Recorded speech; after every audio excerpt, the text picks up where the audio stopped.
네, 안녕하세요. 혹시 제 강의 한 번이라도 들어보신 분 손 한번 들어보실래요? 거의 없네요. 그럼 그냥 처음 공부한다고 생각하고 강의하겠습니다. 그, 저는 언어논리 강사 신성우라고 하고요. 앞으로 6일 동안 여러분과 함께 언어논리 공부를 진행할 거예요. 오늘 6일 동안 진행할 거는 다다음 주에 사실 시험이잖아요. 거의 3주 남았죠? 거의 3주 남았고, 언어논리가 생각보다 어렵습니다. 여러분들 그냥 문제 풀면은 요즘 같은 난도는 공부를 안 하면은 점수 잘 안 나와요. 공부 안 하면은 고득점 받기가 진짜 힘들고, 그래서 한 6번에 걸쳐서 여러분이 이해하건 이해하지 않건 관계없어요. 저는 1년 동안 제가 가르쳤던 기초 기본을 다 가르치고, 이 중에서 소화 힘들다고 하시는 분이 아마 절반을 넘을 겁니다. 오늘 강의하면 아마 힘들다고 하는 분들이 많을 건데, 힘드시면 다음에 기초 들으세요. 당장 시험이 다다음 주이기 때문에 여러분 중에서 몇 명이라도, 한 5명 정도라도 제 강의를 이해하고 실제 시험에서 점수가 잘 나온다고 생각하면은 그분을 위해서 강의하겠다는 생각으로 6번 강의할 생각이에요. 그러니까 쉬운 것부터 가르친다. 어차피 기초 때 다시 쉬운 것부터 가르쳐요. 1년 커리 두고 가르치기 때문에 그때 배우시면 되고요. 오늘은 그냥 오늘부터 이제 6일 동안 진행하는 거는 언어논리 전부 다 거의 다 한다라고 생각해 주시면 될 것 같아요. 자, 일단 언어논리 문제가 그 영역이 어떻게 되는지를 여러분이 이해를 하셔야 돼요. 언어논리는 1번부터 40번까지 구성되어 있는데 1번부터 40번 중에서 1번부터 10번까지는 이해 영역과 표현 영역이 나옵니다. 그래서 제가 기본 강의 때 사용했던 이해와 표현이라는 책, 이해 영역과 표현 영역이 두 영역이고요. 그 다음에 11번 문제부터 20번 문제, 그리고 31번부터 40번 문제, 1번부터 20번까지가 한 쌍이고 21번부터 40번까지가 한 쌍이에요. 두 번째가 추론과 비판이 나옵니다. 그래서 논리 퀴즈부터 추론이 시작돼 가지고요. 논리 퀴즈, 그 다음에 정보 도출, 정확하게 정보 도출, 논리 퀴즈, 강화 약화, 논증 분석 이렇게 4단계로 구성이 되어 있어요. 공부를 안 하면은 풀지 못하는 영역은 추론과 비판 영역입니다. 논리학을 공부를 안 하면 못 풀어요, 이쪽은요. 그래서 이쪽을 공부를 할 거고, 추론과 비판에서 여러분들과 가장 먼저 공부를 할 거는 이제 뭐 이거는 문제 형태를 보셔야 돼요. 문제 형태를 보시면은 이런 꼴, 논증. 어떤 문장과 어떤 문장이 결합해가지고 무엇이 도출되는지 그 형태의 문제부터 배울 겁니다. 자, 뒤쪽을 보시면은 9페이지거든요. 2021년도 문제인데요. 이렇게 동그라미 기억, 동그라미 니은, 동그라미 디귿, 동그라미 리을, 동그라미 미음이 나와서 이들 간의 결합으로 인한 정보 도출 문제, 이런 문제를 먼저 풀 겁니다. 그러면 이 문제 형태 보는 게 이제부터 1시간 동안 공부할 거예요. 이 문제 꼴은 한 해에 한 문제는 무조건 나옵니다. 한 해에 한 문제는 무조건 나오고, 뒤쪽에 진행되는 이 단순한 뭐뭐가 참일 때 뭐뭐가 반드시 참이라는 꼴은 이렇게 정보 도출 형태의 문제로만 진행되는 게 아니라 강화약화까지, 추론과 강화약화까지 뒤쪽 전반을 결정하기 때문에 문제가 구성되고 문제가 만들어지는 원리를 반드시 여러분들께서 이해를 해주셔야 해요. 자, 이쪽 한번 보고 칠판을 사용하도록 할게요. 그러면은 추론이라는 게 무엇인지부터 여러분이 생각을 해야 됩니다.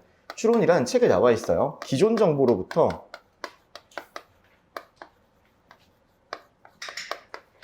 새로운 정보를 도출하는데 그 새로운 정보는 반드시 참인 새로운 정보입니다. 반드시 새로운 정보를 도출하는 것을 추론이라고 합니다. 그럼 이 원리를 알아야 되는데요. 기존에 우리는 인간이니까 지각을 하고 주어진 정보가 있단 말이에요. 주어진 정보가 있는데 그 정보로 새로운 정보가 나오려면 반드시 법칙이 필요합니다.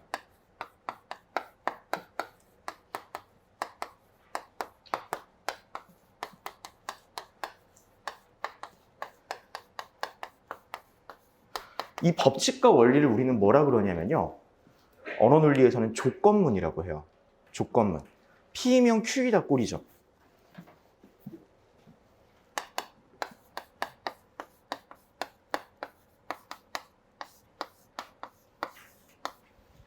그리고 이 P이면 Q이다라는 게 나왔을 때 얘만 가지고 정보가 도출될 수 없어요. 얘만 가지고 알 수 있는 정보는 그냥 법칙만을 알 수 있는 거예요.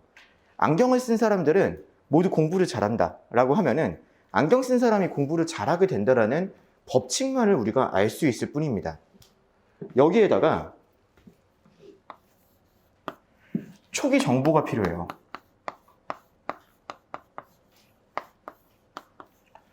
법칙과 원리에다가 초기 정보가 결합하는데 이 결합하는 방식은 가장 단순해요. 기본적으로 P이면 Q라고 했잖아요.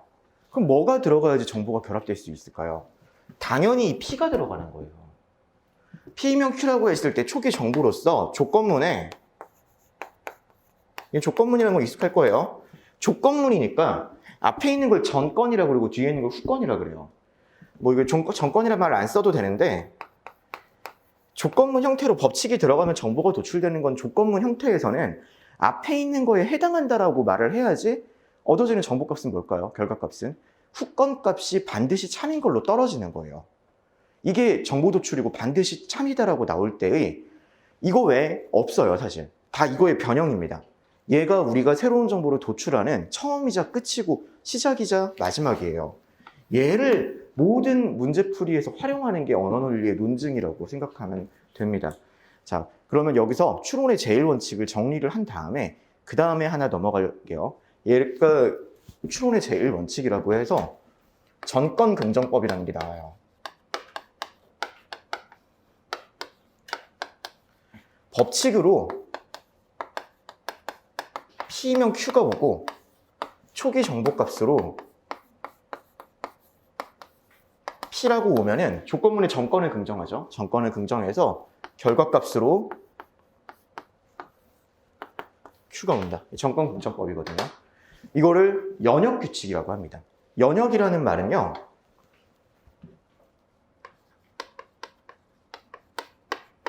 연역 제1법칙이라고 하기도 하는데, 연역이라는 것은 이제 결과라고 하고 결과를 도출하는 데 사용한 정보를 우리는 전제라고 해요. 전제가 참일 때 항상 반드시 참이 되는 결과를 얻어내는 추론 방식을 전건 긍정이라고, 그러니까 연역이라고 합니다. 전제가 참일 때 항상 반드시 참인 게 도출되는 거를 연역이라고 하는 거예요. 추론이라고 했는데 여기 제가 이렇게 적어놨죠. 반드시 참인 정보를 도출하는 것은 이라고요. 반드시 참인 정보를 도출하지 않는 추론도 있어요. 그게 법칙을 사용하지 않는 추론이에요. 그냥 제가 우리 반 학생이 한 명이 여성이네 하는 걸 본 다음에 법칙 없이 그럼 우리 반 전체 여성일 수도 있겠다 이런 식으로 생각하는 게 그 반드시 참이 아닌 지금 추론을 하는 거거든요. 그런 거는 언어논리에서 사용되지 않습니다. 언어논리는 기존 정보에서 반드시 참인 새로운 정보를 도출하는 것만 일단 초반 단계에서 여러분이 언어논리다라고 인지해 주시면 돼요. 연역만을 공부하는 거예요. 법칙과 초기 정보가 참일 때 반드시 결과가 참이 되는 값을 우리가 공부를 하는 거죠. 자, 그럼 여기에서 이거 들으면 되게 쉽거든요. 파생되는 내용들이 나오면서 이 언어논리가 조금씩 어려워져요. 파생되는 내용을 제일 처음 공부해야 되는 거는요, 연역 제2법칙, 제3법칙 들어가기 전에요. 이게 문장으로 나오면 생각보다 쉽지가 않거든요. 문장보다 나올 때 쉽지가 않은 것은 왜 그러냐면요. 이제 여기서 필기는 제가 이제 필기 정리를 안 해놔가지고 조건문의 이해 정도라고, 법칙의 이해 이 정도로 생각합시다. 지금 추론의 제1원칙을 알았단 말이에요. 법칙과 초기 정보의 결합으로 만들어지는 거예요. P이면 Q가 무엇인지를 여러분들은 반드시 이해해야 합니다. 강화학과까지 다 들어가는 문제고, 지금 제가 10분 동안 이야기할 건데 이거 놓치면 진짜 힘들어져요. P이면 Q이다라는 거는요, 집합론이에요. 언어논리 연역론은 이제 여러분들이 이렇게 생각하세요. 집합론이다. 중고등학교 때 배웠던 집합과 명제에서 말을 하는, 왜 집합이라는 것과 명제랑 연결을 시켰을까요? 현대논리학은 전부 다 집합론을 기반으로 해서 그래요. 집합론이 곧 현대논리학이고, 사실 논리학은 수학입니다. 언어가 아니에요. 그냥 논리학은 어느 단계가 넘어가면 논리학자들은 전부 다 수학자가 돼버리거든요. 그래서 여러분의 상식과 벗어나는 답들이 자꾸 도출이 돼요. 수학적으로 떨어지는, 언어적으로 푸는 게 아닙니다. 이거는 국문과가 아니에요. 애당초 언어논리에서 출제하는 교수님들은 전부 다 철학과예요. 국어 국문과로 언어를 바라본다고 하면 고득을 뜰 수가 없어요. 애당초 그렇게 푸는 시험이 아니에요. 리트도 마찬가지고 언어논리는 철학과 수업입니다. 기본적으로 국문과 수업이 아니라요. 그러면은 이 P면 Q라는 게, 집합이라는 게 뭐를 말하냐, 이제 우리는 벤 다이어그램으로 들어가가지고 이 내용이 뭔지를 이해할 필요가 있어요. 벤 다이어그램으로 들어가고, 그다음에 언어적으로 들어갈 때 P라는 것, Q라는 것이 이제 어떤 것을 말을 하는지 조금 더 확장할 필요가 있거든요. 벤 다이어그램을 한번 그려봅시다. 여러분들 생각했을 때 어떤 두 집합이 있었을 때 두 집합을 표현하는 방법은 이렇게 교집합이 하나가 들어있을 수 있는 관계성, 이게 P와 Q와의 관계의 전부예요. P와 Q를 구성하는 관계는 이 관계밖에 없거든요. 이 관계밖에 없고 여기에서 이제 중고등학교 때랑 다른 거 제일 첫 번째 표기하는 거, 그때는 어디에 해당하는 거에 빗금을 쳤거든요. 논리학에서는 그 영역이 존재할 수 없다라는 거를 빗금을 쳐요. 존재할 수 없다라는 거에 빗금을 칩니다. 다시 한번 말씀드릴게요. 존재할 수 없다라는 거에 빗금을 치는 거예요. 그 다음에 이 P랑 Q라는 것을 벤 다이어그램으로 이렇게 표현했다라는 것은 무엇을 뜻하냐면요. 이 속에 원소가 있을 수 있다라는 걸 뜻해요. P라는 것은 이 속에 원소가 있을 수 있다라는 것을 뜻합니다. 그래서 여기에 있는 P이면 Q라고 했던 정권긍정법 있잖아요. 얘도 이제 바꿔 써줘요.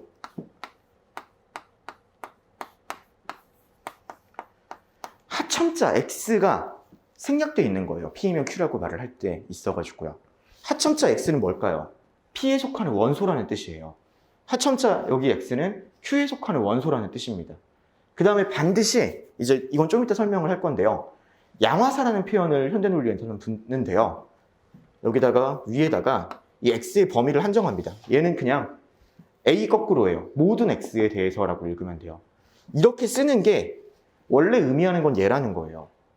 P에 속한 모든 X 원소, 이 X는 미지수잖아요. 고등학교 때 공부했을 때. P에 속한 모든 원소는 Q에 속하게 된다는 의미입니다. P에 속한 모든 원소는 Q에 속하게 된다. 집합론이고 원소랑 집합 간의 관계예요. P이면 Q라고 말을 하는 거는요. 그러면 이제 여기에서 이 P이면 Q다라는 조건문이 의미하는 것을 표현할 때 진짜 중요해요. 잘 들어주세요. 이 P에 속하는 원소들, 제일 처음에 P에 속하는 원소로 볼 때 영역을 이렇게 P로 한정합니다. P에 속하는 원소들이 전부 다 Q가 돼야 돼요. 그러면 얘는요, 그림을 그릴 때 법칙을 어떻게 표현하냐면요, 여기가 없다라고 표현하게 돼요. 이거 이해되나요? 다른 데가 뭐가 있고 하는 게 아니에요. 없는 거를 표현한 거예요. 이 빗금은 없는 거예요. 이 빗금을 없다라고 제거해버리면요, 뭐를 의미하게 된다고요? 어떤 원소가 P에 속하게 되면은 그 원소는 전부 다 Q에 속하게 되는 겁니다. 보시죠. 어떤 원소가 P에 속하게 되면 그 원소는 Q에 속하게 되죠. 이게 P이면 Q이다의 의미예요. 기본적으로요. P이면 Q이다라는 건 법칙이고 P에 속한 것은 전부 다 Q에 속해야 된다는 거죠. 그 다음에 이거를 확장을 해볼게요. 사람은 모두 죽는다예요. 이해되시나요? 사람은 모두 죽는다. 그 다음에 3단론법 할 때 우리가 공부하는 건 뭐죠? 소크라테스는 사람이다잖아요. 근데 그 3단론법은 고전논리학이기 때문에 집합과 원소를 명확하게 구별하지 않거든요. 소크라테스는 사람이다라는 걸 여기다 표현하면 어떻게 표현하게 될까요? 여기에 소크라테스가 온다라는 소리예요. 이 원소 자리에 소크라테스가 온다라는 겁니다. 표현을 하게 되면 소크라테스가 여기 원소라는 거죠. 그러니까 그렇기 때문에 소크라테스는 사람이다가 되는 거예요. 이 논리 체계를 이해를 하면요. 자,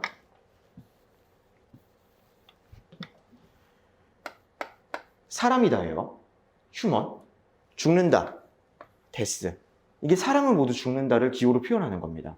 여러분 머릿속에는 어떻게 와야 된다고요? 이거를 의미하는 거예요. 모든 원소에 대해 가지고 그것이 휴먼에 속하면은 죽는다. 그럼 그 다음에 소크라테스는 사람이다는 어떻게 표현되느냐? 이거예요. 소크라테스는 사람이다. 소크라테스가 H의 원소라는 뜻이에요. X가 아니라. 그래서 소크라테스 원소로 썼잖아요. 그럼 어떻게 떨어지겠어요? 소크라테스는 죽는다예요.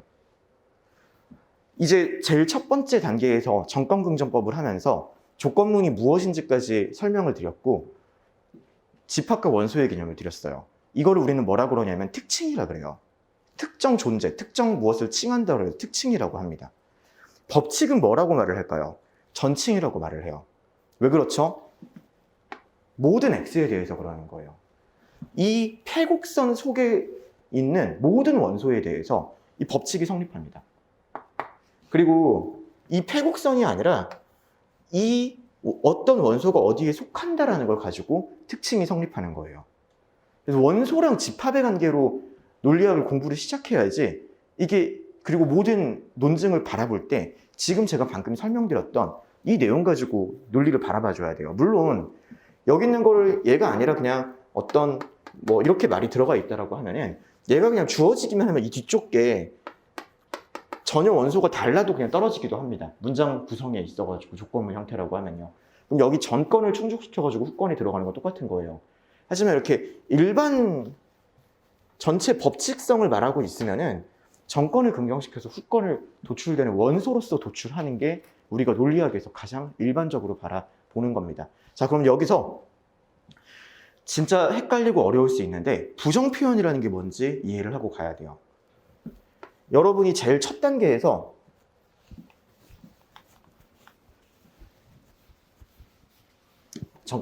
조건문을 이해하고 전건긍정법을 확장한 거예요. 이 내용은요. 머릿속에서 조건문, 제일 첫 번째 그 전건긍정법, 연역 도출을 알고 그 전건긍정법이 조건문이라는 이해 속에서 확장된 거죠. 그럼 그 다음에 여기서 또 하나, 부정의 이해예요.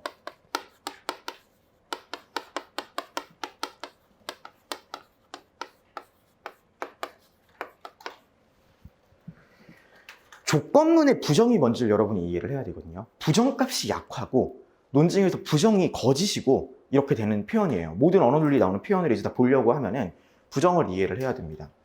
P면 Q, H면 D다가 의미하는 게 뭐라고요? 여기 영역이 없는 거예요. 여기 영역이 없는 거란 말이에요. 그럼 이거를 공부를 안 하면은요, 인간이라면 모두 죽는다 이렇게 나오는 거를 어떻게 받아들이냐? 인간이라면 죽지 않는다 이런 식으로 부정을 받아들인단 말이에요. 아니에요. 내용에서요. 간단하게 생각해 보죠. 이건 적어도 되고 안 적어도 됩니다. P면 Q이다가 의미하는 건 여기예요. 그러면 아까 전에 P면 Q가 아니다가 의미하는 건 뭘까요? P인 영역에서 Q가 아니어야 되니까 Q인 영역이 지워져야 된단 말이에요. P면 Q랑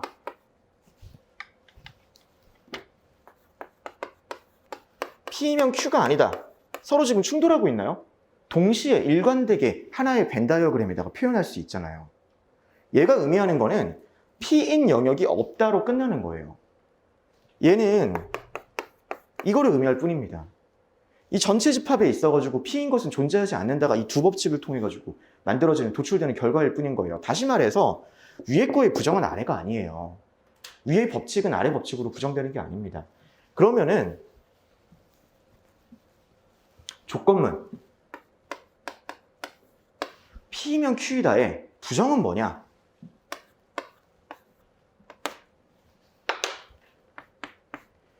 여기 영역에 아무것도 없다 그랬잖아요. 여기 영역에 무언가가 있다가 되는 거예요. P면 Q라고 말을 했는데 그럼 P인 영역은 전부 다 Q라고 했고 여기가 지워진단 말이에요. 여기에 무언가 있는 것이 조건문의 부정입니다. 그래서 얘는 P인 상태에서 Q인 상태다, 아니 Q가 아닌 상태다 이렇게 말을 하거든요. 낫은 부정 붙여가지고 부정값 앞에다가 쓴 거고요. 여기에 뭐가 없다 그랬는데 여기에 뭐가 있다라고 하니까 P인데 not Q라고 써요. 그리고 얘도 이렇게 표현이 된 다음에 머릿속에는 어떻게 인식하고 있어야 되냐면요,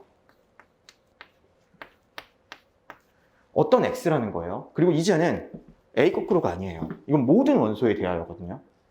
이제는 exist 표현 있죠? E죠? E를 뒤집어 놓는 거예요. 이렇게 돼요. 실제로 얘를 쓸 때는 이 XX랑 이 거꾸로를 생략하거든요. 이 거꾸로와 XX를 생략하는데 머릿속으로 여러분들이 이 현대 논리학을 받아들이려고 하면은 이 원소 특징과 법칙을 제일 처음에 이해를 해야 돼요. 우리가 배우는 조건문이라는 거에서 정보 도출을 하는 거는 이 단계를 거쳐가지고 현대 논리학이 만들어집니다. 이걸 이제 우리는 양화 논리라고 해요. 기본적인 가장 단순한 양화 논리. 양화가 뭐냐? 양으로 화하는 거죠. 양적으로 화하는 거고, 양으로 화한다라는 거는 이 논리 체계를 원소랑 집합으로 제대로 바라보자 이거예요.